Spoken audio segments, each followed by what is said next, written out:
크신 주의 사랑을 찬양합니다. 그 크신 하나님의 사랑, 그 크신 하나님의 사랑 말로 다용 못하네. 저 높고 높은 별을 넘어 이 낮고 낮은 땅 위에 죄만 영원하려 그 아들 보내사 화목제물 삼으시고 죄 용서하셨네. 하나님 크신 사랑을 증량하고 다네. 영원히 변치 않는 사랑 성도여 찬양하세.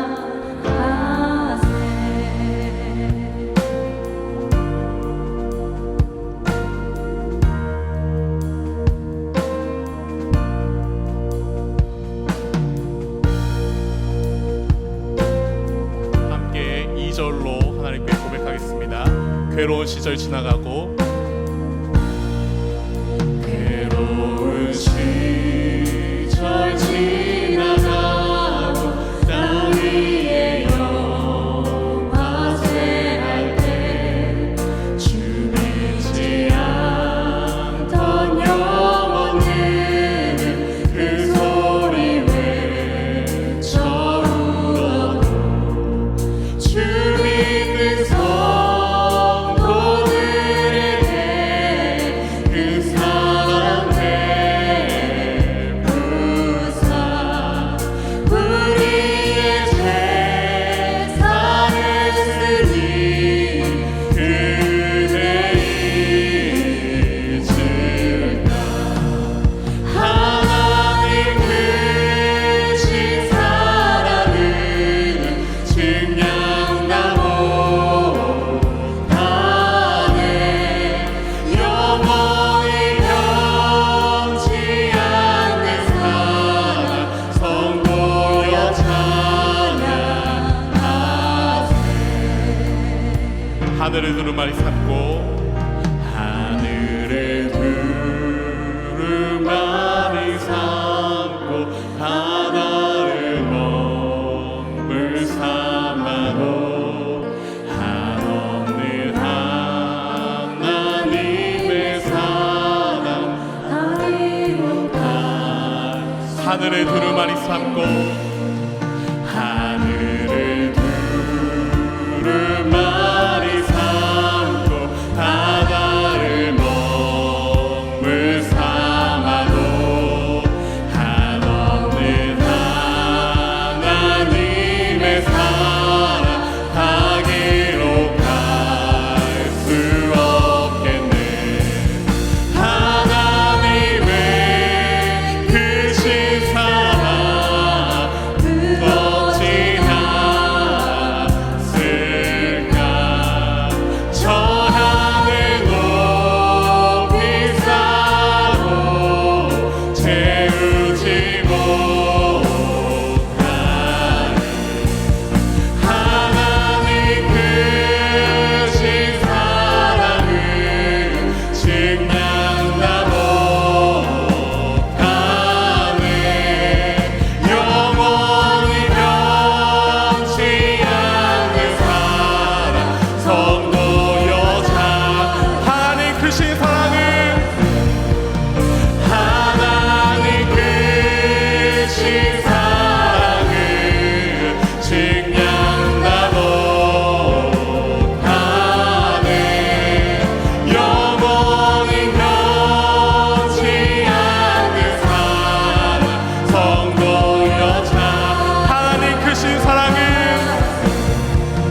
나눌 수 없는 사랑으로 우리를 감싸시는 주님께 감사드립니다.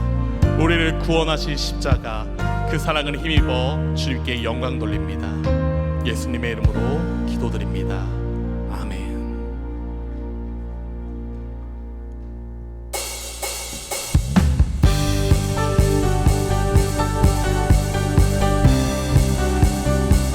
우리를 향한 그 신실하신 주님의 사랑을 찬양합니다. 주 신실하심 놀라워, 주 신실하심 놀라워,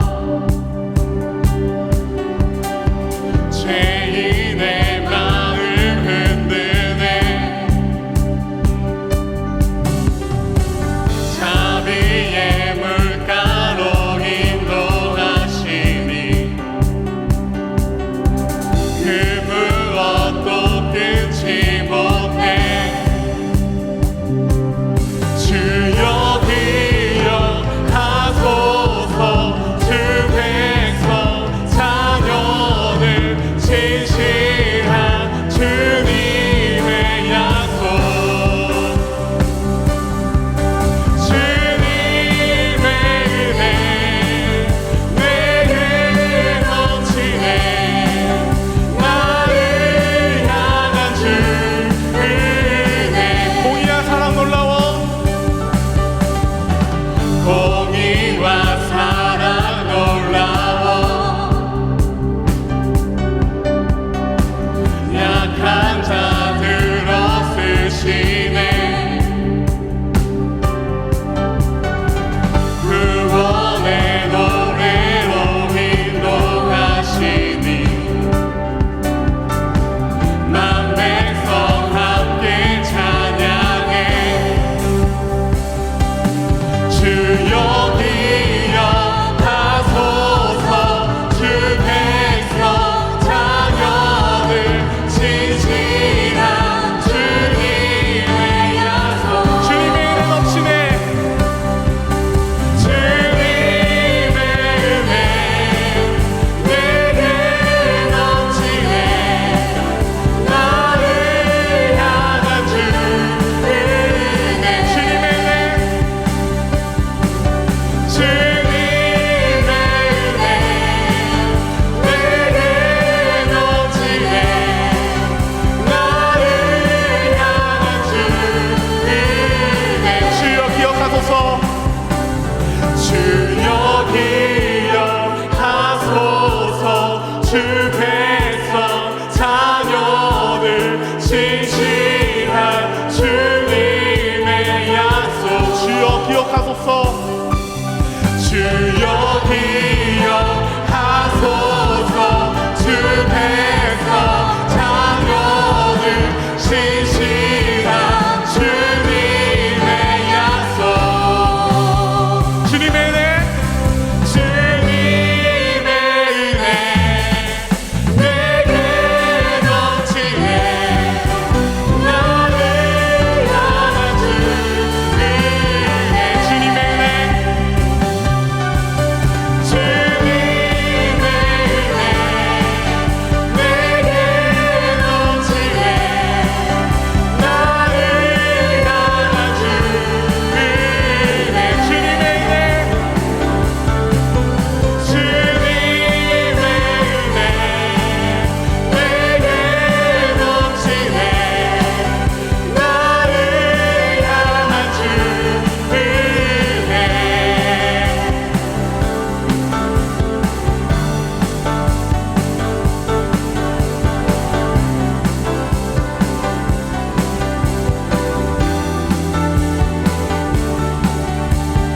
아멘. 여전히 우리와 함께 하시고 우리를 사랑으로 안아주시는 주님께 영광의 말씀 드리겠습니다. 할렐루야.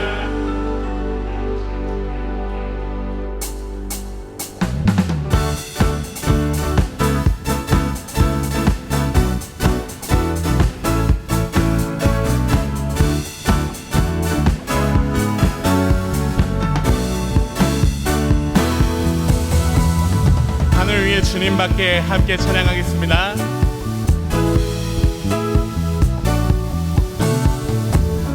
하늘 위에 주님 밖에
기뻐하면서 찬양하겠습니다. 하늘 위에 주님밖에, 하늘 위에 주님밖에 내가 사모할 자 이 세상에 없네. 내 맘과 힘을 믿을 수 없네. 오직 한 가지 그 진리를 비추는 나의 힘이요, 주는 나의 힘이요, 주는 나의 힘이요, 주는 나의 힘이요. 영원히 주를 의지하리. 주는 나의 힘이요, 주는 나의 힘이요, 주는 나의 힘이요. 영원히 주를 의지하리. 내 맘과 힘을, 내 맘과 힘을 믿을 수 없네. 오직 한 가지 그 진리를 비추는 나의, 주는 나의 힘이요, 주는 나의 힘이요, 주는 나의 힘이요. 영원히 주를 의지하리. 주는 나의 힘이요, 주는 나의 힘이요, 주는 나의 힘이요. 영원히 주를 의지. 주는 나의 힘이요, 주는 나의 힘이요, 주는 나의 힘이요, 주는 나의 힘이요. 영원히 주를 의지하. 주는 나의, 주는 나의 힘이요, 주는 나의 힘이요, 주는 나의 힘이요. 영원히 주를 의지하. 영원히, 영원히. 홀로 높이 맡으실 주님께 영광의 박수 드리겠습니다. 아멘.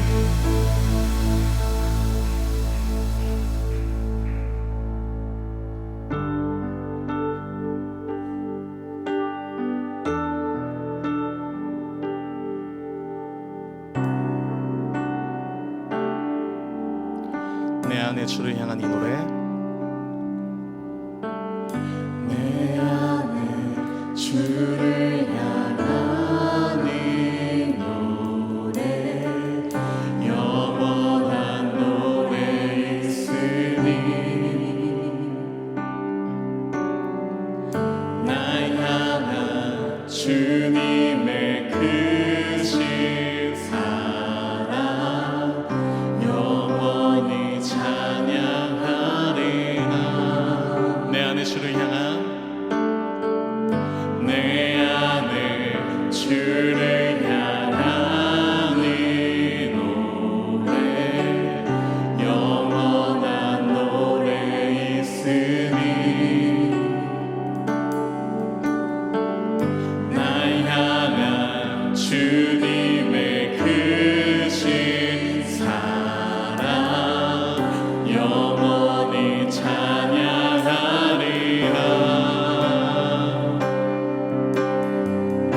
영원히 찬양하리라. 아름다우신, 오 놀라우신, 영원할 수 없는 사랑, 오 위대하신 하나님의 사랑 영원히 찬양하리.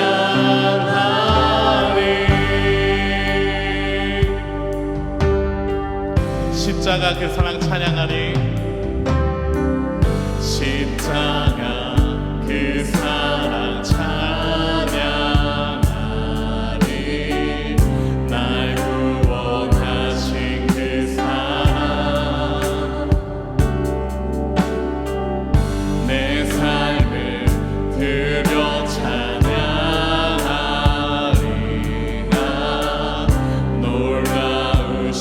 주의 사랑 영원히 찬양하리라 영원히 찬양하리라 아름다우신 오 놀라우신 영원할 수 없는 사랑 오 위대하신 하나님의 사랑 영원히 찬양하리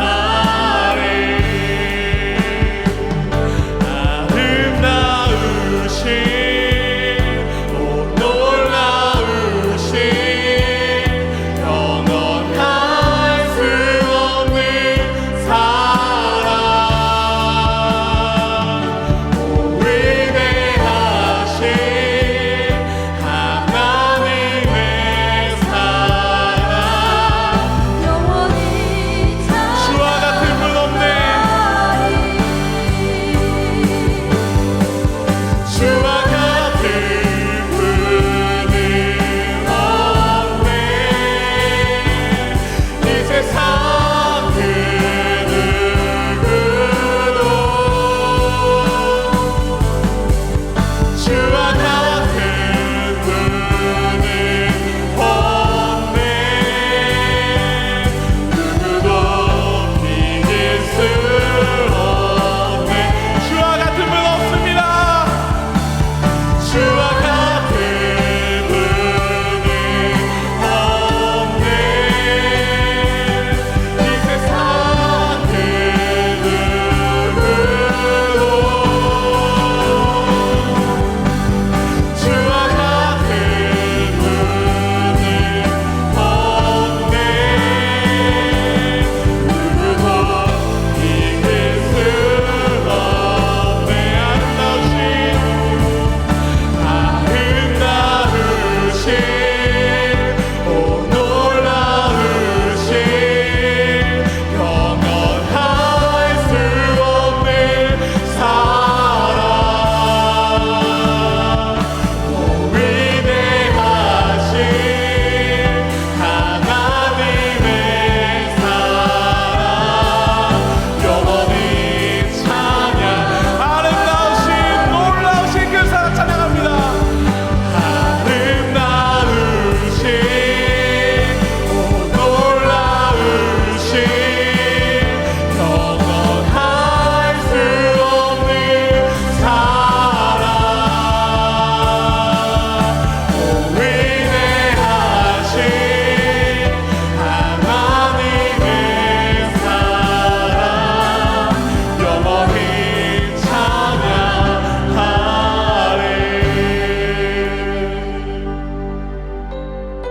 주와 같은 분은 없습니다 오직 주님 한 분만 찾고 구하는 삶이 되게 하여 주시옵소서 다른 무엇이 아닌 주님의 그 크신 사랑과 능력을 의지함으로 살게 하여 주시옵소서 이 시간 우리와 함께 하실 주님을 의지함으로 함께 기도하시겠습니다 할렐루야 사랑이 많으신 아버지 하나님 감사합니다 아버지 오늘도 이 자리 이곳 가운데 우리를 불러주시어 주님의 귀한 자리에서 함께 예배를 나아갈 수 있게 하여 주시면 감사드립니다 주님과 같은 분은 없습니다 오늘 주님만 한 분을 찾고 주님의 한 분의 이름만 높이며 나갈 수 있는 우리 모두의 삶이 되게 하여 주시옵소서 다른 무엇을 의지하는 것이 아니라 오늘 주의 한 분만 의지하는 삶이 되길 원하고 바라오니 아버지 하나님의 이름만을 높이고 아버지 하나님의 이름만을 찾고 구하며 나갈 수 있도록 인도하여 주시옵소서 오늘도 너를 믿는 사람과 크신 능력으로 우리를 품어주신 주님 그 사랑과 능력을 의지함으로 말미암아 주님을 알게 하여 주시옵소서 오늘 주의 이름만을 높이기를 원합니다 오늘 주의 이름만을 찬양하기 원합니다 아버지께 함께 하여 주시고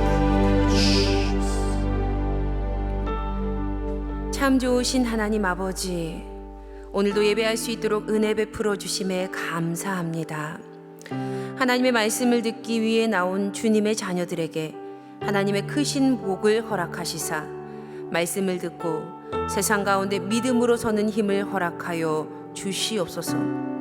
이 시간 세상의 염려와 걱정, 근심을 모두 다 내려놓고 기쁨으로 예배케 하여 주시고 우리를 구원으로 세우시는 하나님을 더 깊이 만나는 은혜를 누리게 하여 주시옵소서. 오늘도 주실 말씀을 기대하오니 하나님만 역사하시는 시간으로 성령 충만함으로 함께하여 주시옵소서. 우리를 구원하신 참 목자 우리 주 예수 그리스도의 이름으로 기도드립니다. 아멘.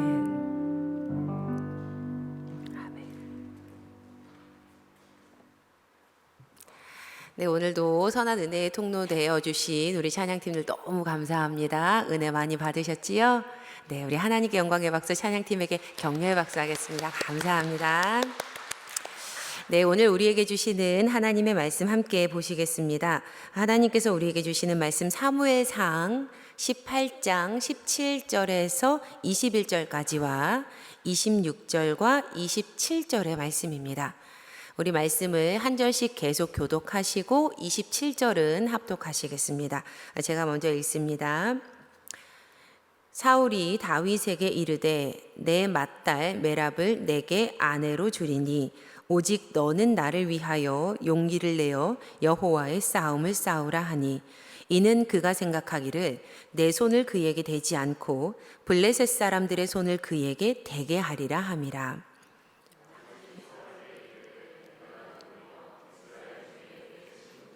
내 아버지의 집이 무엇이게 내가 왕의 사위가 되리이까 하였더니 사울의 딸 메랍을 다윗에게 줄 시기에 무홀랏 사람 아드리엘에게 아내로 주었더라. 사울의 딸 미갈이 다윗을 사랑하며 어떤 사람이 사울에게 알린지라 사울이 그 일을 좋게 여겨 스스로 이르되 내가 딸을 그에게 주어서 그에게 올무가 되게 하고 블레셋 사람들의 손으로 그를 치게 하리라 하고 이에 사울이 다윗에게 이르되 내가 오늘 다시 내 사위가 되리라 하니라. 사울의 신하들이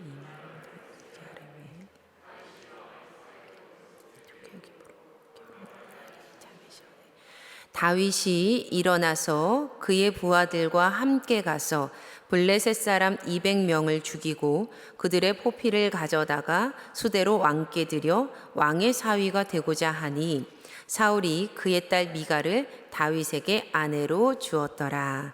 아멘. 이는 우리에게 주시는 하나님의 말씀입니다. 아멘.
아멘. 주님의 이름으로 성도님 한 분 한 분을 축복합니다. 아멘. 다윗의 이야기를 통해 참 목자를 따른 인생이 받는 복에 대해서 나누는 시간, 목자를 따라서 다윗 네 번째 시간입니다. 오늘은 인생의 상승 곡선이 그려질 때라는 제목으로 함께 말씀을 나누어 보겠습니다. 지금 이곳은 전쟁터입니다. 이스라엘군과 블레셋군은 양편으로 갈려서 맞서 싸울 전열을 갖추고 있습니다. 성경은 블레셋 사람들은 이쪽 산에, 이스라엘은 저쪽 산에 있었고 그 사이에는 골짜기가 있었다라고 기록을 합니다. 블레셋군과 이스라엘군이요 각각 산 위에 주둔한 채로 누가 먼저 골짜기로 내려오나 호시탐탐 기회를 노리고 있었던 거예요. 바로 이곳 전쟁터에 다윗과 골리앗이 있었습니다. 먼저 성경은요 골리앗을 이렇게 소개합니다. 블레셋 사람들의 진영에서 싸움을 도두는 자가 왔는데 그의 이름은 골리앗이요 가드 사람이라. 그의 키는 6규빗 한 뼘이요. 골리앗의 고향 가드는요 이 블레셋의 다섯 도시 중에 하나였습니다. 블레셋 유명한 5도시 중에 하나였어요. 그러니까 골리앗은 좋은 도시에서 태어났던 사람이었어요. 그리고 그의 키는 6규빗 한 뼘, 즉 3m 정도가 되는데 어떤 이도 그와 함부로 비교할 수 없을 만큼의 어마어마한 크기였지요. 골리앗은 태어날 때부터 군인으로서 아주 좋은 이 외형적인 조건을 타고난 사람입니다.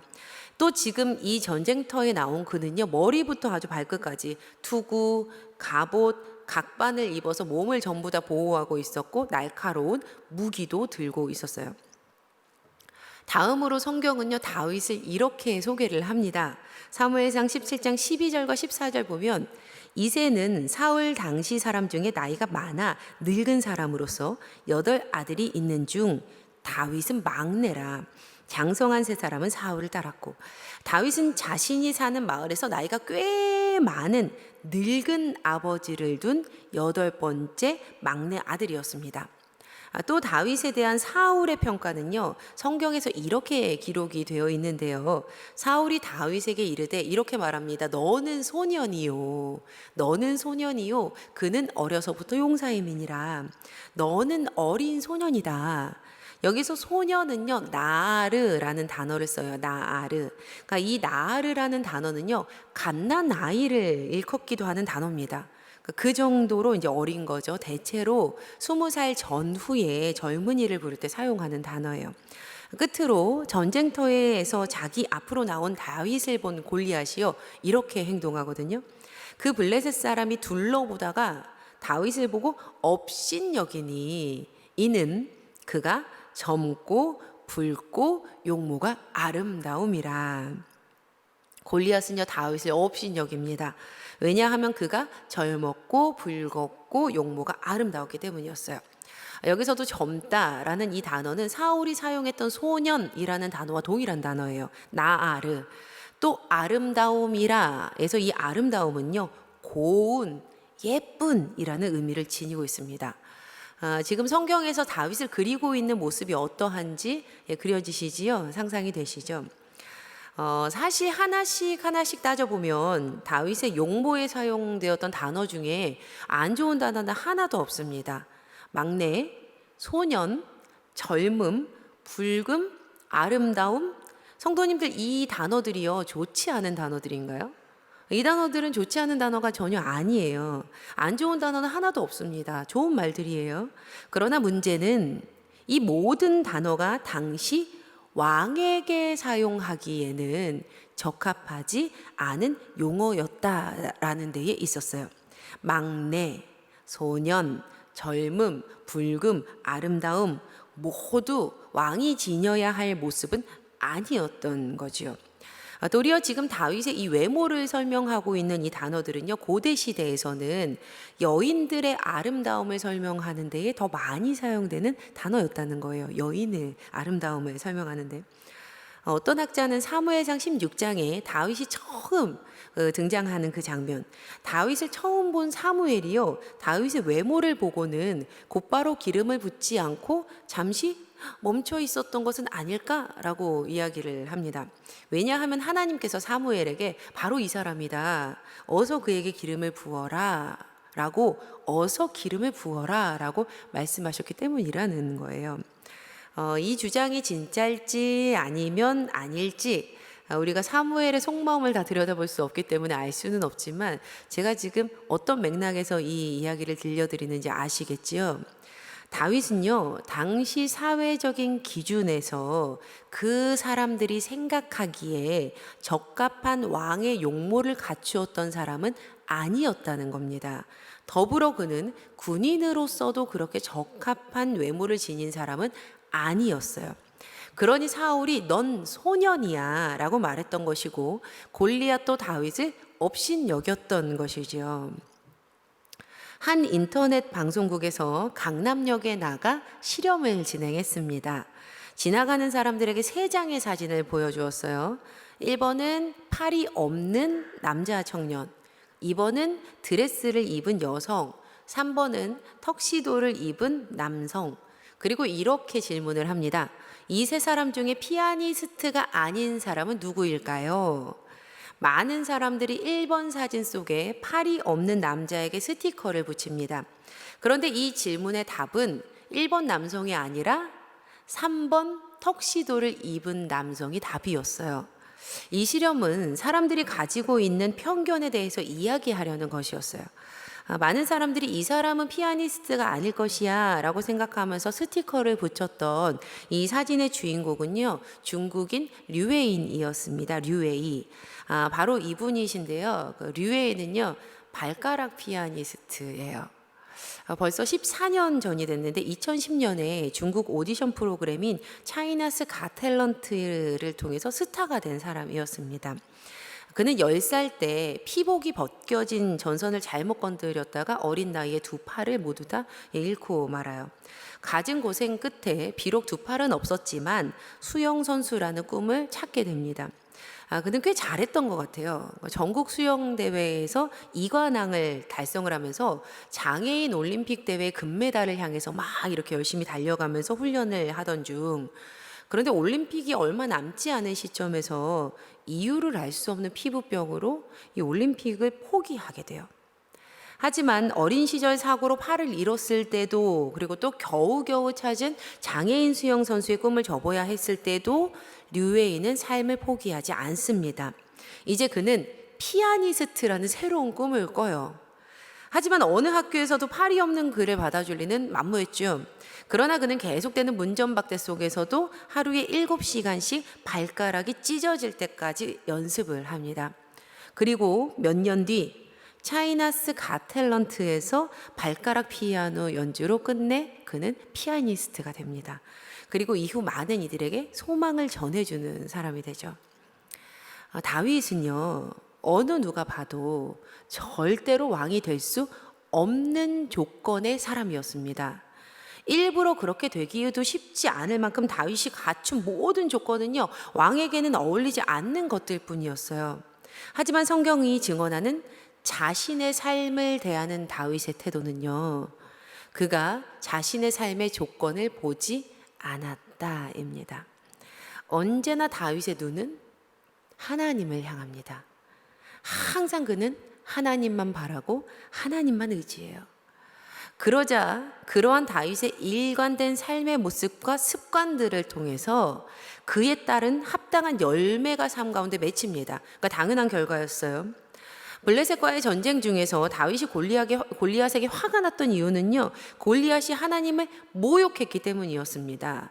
다윗이 이렇게 말했거든요. 사무엘상 17장 26절 말씀에 이 할례 받지 않은 블레셋 사람이 누구이기에 살아계신 하나님의 군대를 모욕하겠느냐. 그렇게 다윗은 그가 모욕한 하나님의 이름으로 골리앗에게 나갔던 것입니다. 17장 45절 말씀, 다윗이 블레셋 사람에게 이르되 너는 칼과 창과 단창으로 내게 나아오거니와 나는 만군의 여호와의 이름 곧 내가 모욕하는 이스라엘 군대의 하나님의 이름으로 내게 나아가노라. 이렇게 골리앗에게 맞선 다윗은요, 세상의 편견 속에서는 왕도 용사도 될 수 없었지만 그가 계속해서 바라보고 의지했던 그 하나님의 이름으로 온 몸을 갑옷으로 무장하고 칼과 창과 단창을 지닌 골리앗을요 한 방에 쓰러뜨립니다. 사무엘상 17장 50절 말씀, 다윗이 이같이 물매와 돌로 블레셋 사람을 이기고 그를 쳐 죽였으나 자기 손에는 칼이 없었더라. 승리했으나 그러나 자기 손에는 칼이 없었더라. 칼이 없었더라. 네. 다윗이 승리했는데요. 승리한 다윗의 손에는요, 칼이 없었어요. 세상의 기준으로는 왕이 되기에, 용사가 되기에 어떠한 조건도 충족되지 않았던 다윗이었지만, 비록 그의 손에는 세상의 칼이 쥐어져 있지 않았지만 그에게는 만군의 하나님의 이름이 있었습니다. 할렐루야, 아멘. 그래서 그가 승리하지요. 만군의 하나님의 이름으로 그가 승리해요. 어린 시절부터 교회 학교에 출석하신 분들은요, 대체로 이 다윗과 골리앗의 전투 모습을요, 이렇게 상상하실 거예요. 다윗과 골리앗이 이 평지에서 서로 이렇게 마주보고 있는 모습으로 말이에요. 그러니까 다윗과 골리앗 단 두 사람만 서로 이렇게 째려보면서 막 이렇게 쳐다보고 있는. 그런데요, 사실은 그렇지 않았습니다. 사실은 그렇지 않았어요. 지금 다윗이 승리를 거머쥔 이 상황은 우리가 상상하는 것보다도 훨씬 더 다윗에게 불리한 상황이었어요. 성경이 골리앗을 처음 소개하는 장면에서 이런 말씀을 기록하고 있거든요.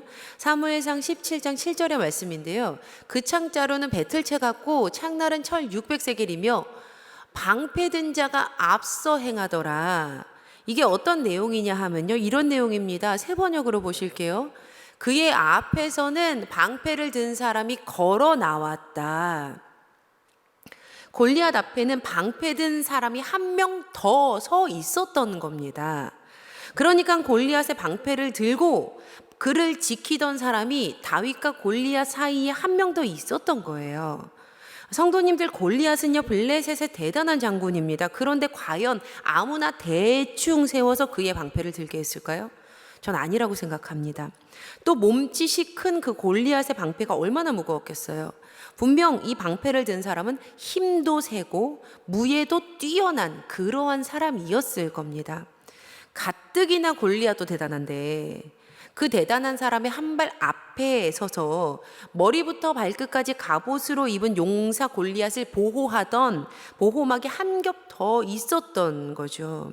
혹시라도 골리앗 장군에게 무슨 일이 생기면, 위험한 상황이 연출되면 그를 대신해서 생명을 잃어줄 수도 있는 안전망이 골리앗에게는 항상 있었던 겁니다. 이처럼 골리앗에게로 향하는 길은요, 3겹줄, 4겹줄이 있었어요. 그렇게 막혀 있었어요. 하지만 놀랍게도 이 전투에서 다윗이 승리하죠. 사실 하나씩 찬찬히 따져보면요, 다윗의 승리는요, 말도 안 되는 일이었어요. 이거 진짜 일어날 수가 없는 일이에요. 그러자 사울이 승리한 다윗을요, 부릅니다. 골리앗을 쓰러뜨린 다윗을 불러요. 그런데 저는요, 꽤 오랜 시간 동안 이 장면이 이해가 되지 않았습니다. 왜냐하면요, 사울이 자신의 군사령관 아브넬에게요, 이렇게 묻거든요. 사무엘상 17장 55절 말씀인데, 다윗이 승리한 이후에 사울은 다윗이 블레셋 사람을 향하여 나아감을 보고 그가 이제 승리하면서 막 나가는 걸 봤어요. 군사령관 아브넬에게 묻되, 아브넬아, 이 소년이 누구의 아들이냐? 아브넬이 이르되, 왕이여, 왕의 사심으로 맹세하옵나니 내가 알지 못하나이다 하매. 사울이 이 사람이 누구야? 라고 물어보는 거예요. 그런데 아브넬은요, 또 모릅니다 라고 대답을 해요. 아니, 이거 아무리 사울이 제정신이 아니어도 그렇지, 다윗을 자신을 위해서 수금을 타는 사람으로, 그리고 또 자기의 무기 드는 사람으로 세웠으면서 또 지금 이 골리앗과의 전투에 나가는 다윗에게 직접 자신의 갑옷과 그 투구까지 다 입혀 주었으면서 승리한 다윗, 골리앗을 향해서 달려가는 그 다윗을 보면서 대체 이 사람 누구야? 라니요. 그리고 나중에 이어질 이야기 읽으면요, 이 사울이요, 다윗을 정확하게 기억하고 있어요. 그러니까 사울의 지금 이 머리가 이상해진 것은 절대 아니라는 이야기입니다. 그리고 사울뿐만이 아니라요, 아브넬도 정말 이상해요. 그가 사울의 군사령관이면 그동안 궁에 드나드는 다윗을 보지 않았겠습니까? 그리고 또 심지어 오랫동안 자신의 죽은 옆에서 왕의 무기까지 드는 일을 하는 이 소년을요, 과연 아브넬이 몰랐을까요? 아무나 그렇게 모르는 사람 이렇게 무기 들게 했을까요? 이상하지 않으세요? 전 너무 이상했어요, 이 말씀 읽을 때마다. 그 사무엘상의 이 단락이 저에게는요 진짜 이해되지 않는 부분이었거든요. 그래서 그동안 이 말씀 읽을 때는 그냥 아유 그냥 그렇겠지, 아유 그냥 넘겨야지 하면서 그냥 넘겨서 읽고 그랬습니다. 그런데 성서학자들도 저처럼 이 어색한 부분이 이해가 되지 않기는 마찬가지였던 것 같아요. 여러 가지 의견을 제시를 하는데, 먼저는 이 단락이 앞의 이야기와는 다르게, 이어지던 이 앞의 이야기는 다르게 다른 자료에서 가지고 와서 편집이 되었다라는 의견이에요. 그러니까 원 자료가 전혀 다른 역본이 이 이야기 중간에 끼어서 삽입이 되었다라는 주장입니다. 또 어떤 이들은 사울이 다윗과 꽤 오랫동안 멀리 떨어져 있어서, 그렇게 헤어져 있어서 급격하게 성장한 이 다윗의 모습을 못 알아보았던 것이다 라고 말하기도 해요. 그런데 사실 이 두 가지 주장은요 큰 설득력을 가지지 못합니다. 저의 마음을 움직였던 해석은 다음과 같은데요. 이 어색한 내용의 문제는 바로 저자의 의도와 관련해서 이해하고 해결해야 한다라는 주장이었습니다. 그러니까 저자가 무슨 의도를 가지고 일부러 이렇게 썼을까라는 것을 보라는 거예요. 지금 사울이 다윗을 전혀 모르는 사람처럼 보고 있다는 것과 더불어 아브넬도 다윗을 모르는 사람처럼 말하고 있다는 것은요, 골리앗과의 전투에서 승리를 했지만 여전히 다윗은 이스라엘에서 알려지지 않은 인물이었다라는 사실을 극적으로 드러내려는 저자의 의도가 숨어 있다라는 해석으로 보아야 한다라는 거예요. 그러니까 지금 사울도 아브넬도 두 사람 모두 다 다윗을 모른다라고 말하는 이 상황은요, 이미 왕이 되기 이전부터 유력한 집안의 자녀로서 사람들이 보기에도 그 용모가 굉장히 준수했고 사람들의 머리 하나만큼 키가 컸던 사울과는 완벽한 대조를 이루고 있는 거예요. 그러니까 사무엘상의 저자는 지금 사울의 질문과 아브넬의 대답을 통해서 다윗을 더욱더 미약한 존재로, 진짜 힘없는 존재로 그리고 있는 겁니다. 또한 동시에 아무도 모르는 그 미약하고 힘없는 그 존재를 일으켜 세우셔서 이스라엘에게 구원을 베푸시는 그 여호와 하나님의 위대한 능력을 드러낸 거지요. 이처럼 다윗은요 어떤 충분한 자격도 갖추지 못한 사람이었고 아무도 그를 모르는, 이미 다윗과 관계를 맺고 있었던 사람들조차도 그를 몰라라고 말할 정도로 미약한 존재일 뿐이었습니다. 하지만 세상의 편견도 뚫고 거대한 골리앗을 보호하던 그 방패를 든 사람까지도 뚫어버리고 견고한 골리앗의 갑옷과 투구까지도 모두 다 뚫어버린 다윗은요 승리를 체험합니다. 다윗이 이겼어요. 과연 이 승리 누가 행하신 일일까요? 누가 행하신 일일까요? 네, 아멘. 하나님이 하신 일이에요. 하나님이 하셨습니다. 성도님들, 우리 하나님께서는요 하나님을 온전히 의지하는 이들을 그분의 뜻하심대로 하나님의 때에 하나님의 방법으로 세워서 사용하시는 분이십니다. 어떤 조건이어도 괜찮아요. 왜냐하면 하나님께서는 하나님의 사람을 세워서 얼마든지 그이의 인생을 상승곡선을 그리게 하실 수 있는 능력의 하나님이시기 때문입니다. 시편 113편의 말씀이에요. 이 말씀 우리 함께 읽어보시겠습니다. 시작. 여호와 우리 하나님과 같은 이가 누구리요? 높은 곳에 앉으셨으나 스스로 낮추사 천지를 살피시고 가난한 자를 먼지더미에서 일으키시며 궁핍한 자를 거름더미에서 들어 세워 지도자들 곧 그의 백성의 지도자들과 함께 세우시며 또 임신하지 못하던 여자를 집에 살게 하사 자녀들을 즐겁게 하는 어머니가 되게 하시는도다. 할렐루야. 아멘. 아멘. 미국 웨슬리 신학대학교의 부총장님으로 심호하시는 신경림 목사님이 계십니다. 저에게는 참 좋은 멘토 중에 한 분이세요. 제가 학생이었을 때 이 부총장님과 식사를 하던 중에 이런 말씀을 들었던 적이 있습니다. 사람들은요, 이 A 지점에서 B 지점으로 가야 하는데 만약 자신의 삶이 이 C 지점에 머물러 있으면 대체로 낭망한다는 거예요. 왜냐하면 그들은 이 A 지점에서 B 지점으로 가는 길을 하나로만 생각하기 때문이라는 겁니다. 그러나 우리가 믿는 하나님이 전능하신 분이시다라는 의미는 지금 내가 지금 내가 비록 이 C지점에 있다 할지라도 하나님께서 나를 B지점으로 이동시키시고자 하시면 어떠한 현실적인 어려움과 불가능 속에서도 하나님은 나를 반드시 B지점으로 싹 옮겨 놓으실 수 있는 분이시라는 거예요. 바로 그것이 하나님의 전능성이라는 겁니다. 하나님은 하나님이시니 무엇이든지 가능하십니다. 그러니 상황에 매몰되지 말고 환경을 보고 낙심하지 말고 하나님만 보라라는 조언이었어요. 우리 하나님은요, 불가능 속에서도 주님의 자녀들을 일으켜 세우실 수 있는 분이십니다.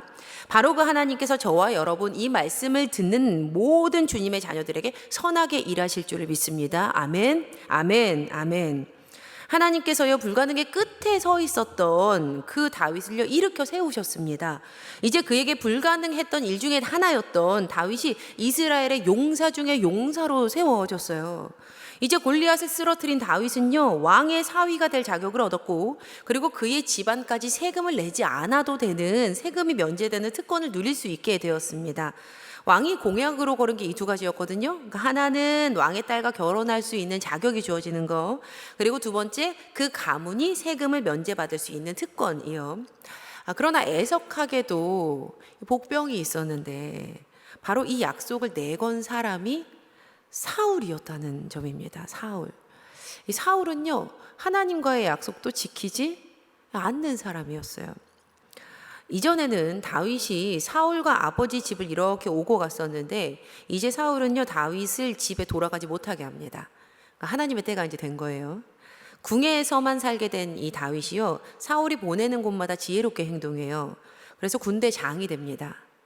온 백성과 신하들이 이 일을 합당하게 여겼다라고 성경이 증언해요. 이제는요, 사람의 어떠한 편견도 소용이 없게 된 거예요.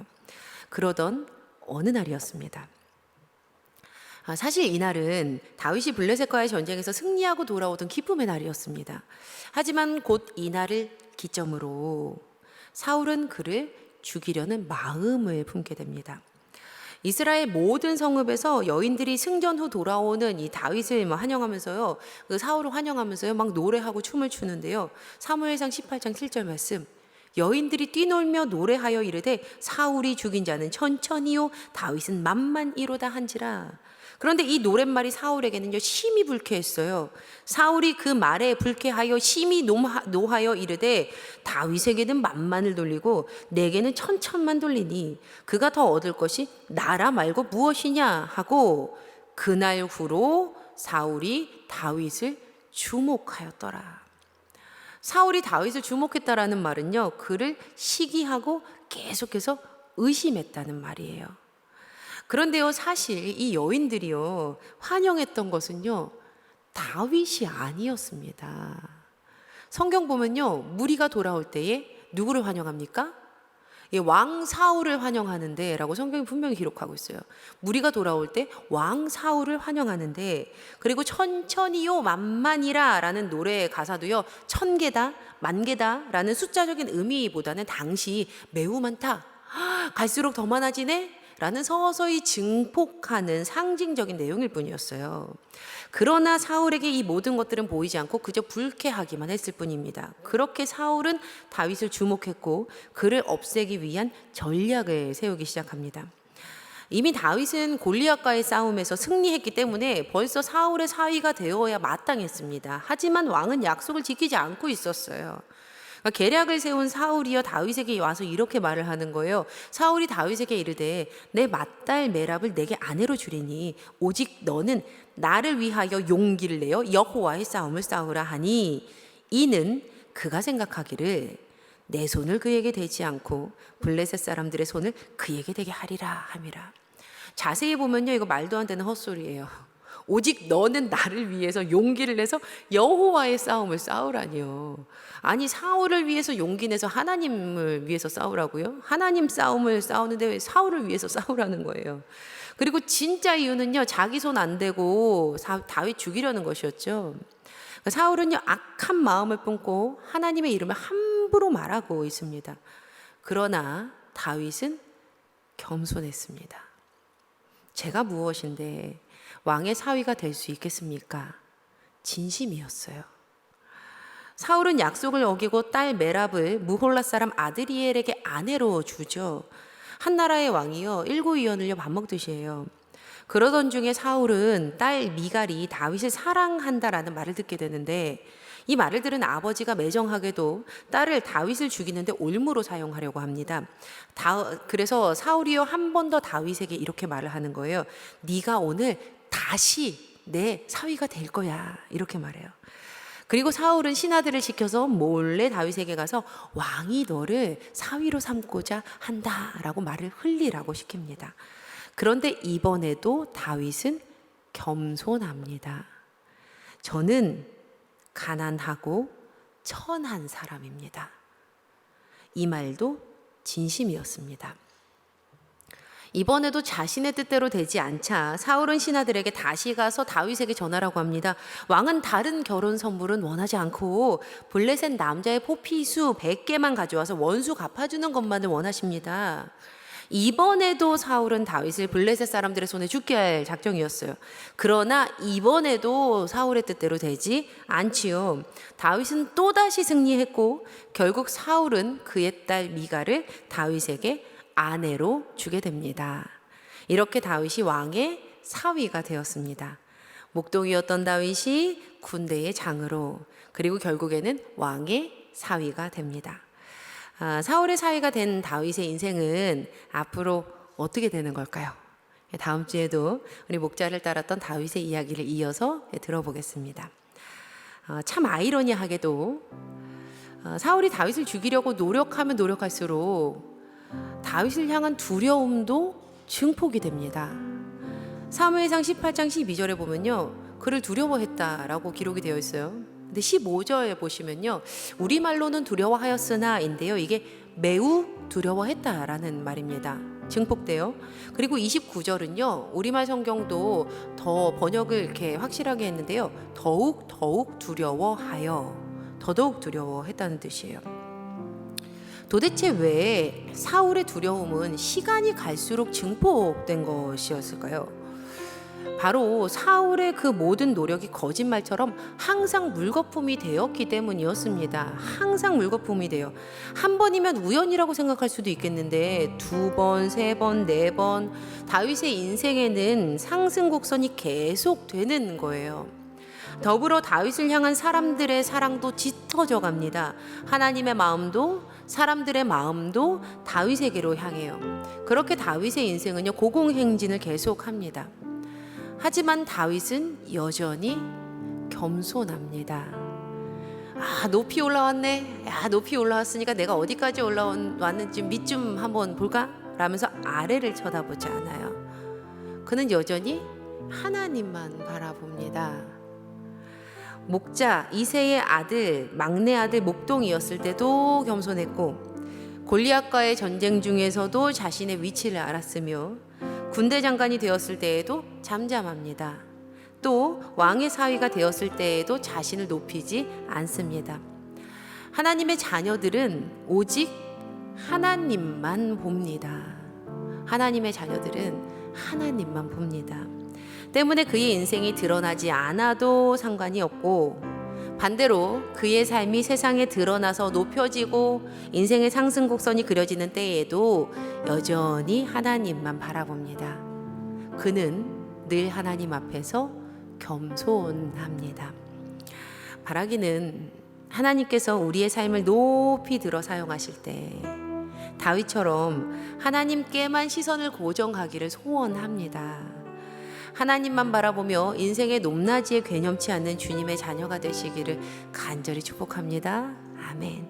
분명 그렇게 진심으로 하나님만 바라는 주님의 자녀들은요, 주님께서 이전보다 더 높이 세워 선한 도구로 사용하실 것을 믿습니다.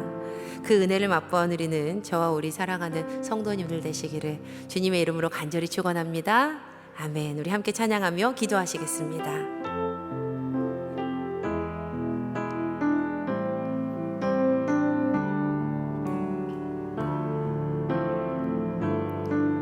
우리 함께 고백합니다. 그는 나의 주 아버지. 그는 나의 주 아버지 내 영혼을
양들이 주인 찾듯이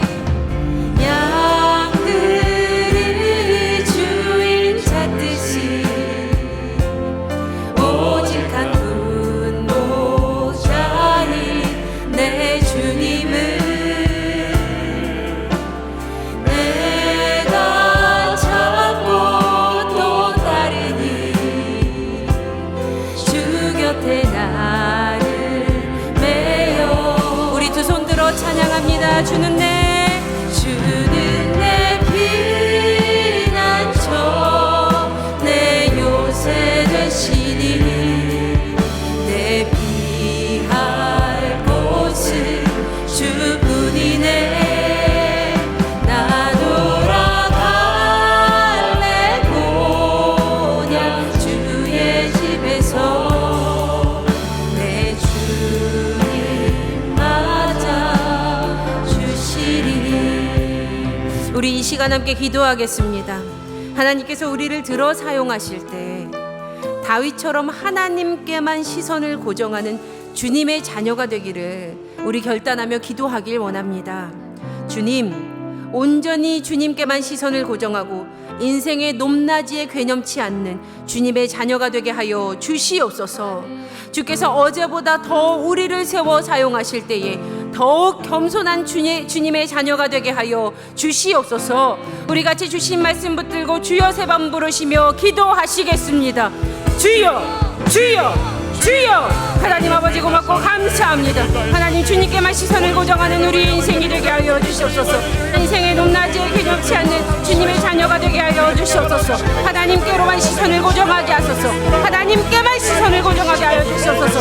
세상의 염려와 걱정 의심 모두 다 내려놓고 하나님, 세상 가운데 자랑거리를 모두 다 내려놓고 세상의 기쁨을 내려놓고 온전히 하나님만 바라보게 하여 주시옵소서. 주님, 어제보다 우리를 더 세워 사용하실 때에 더욱 겸손히 주님 바라보게 하여 주시옵소서.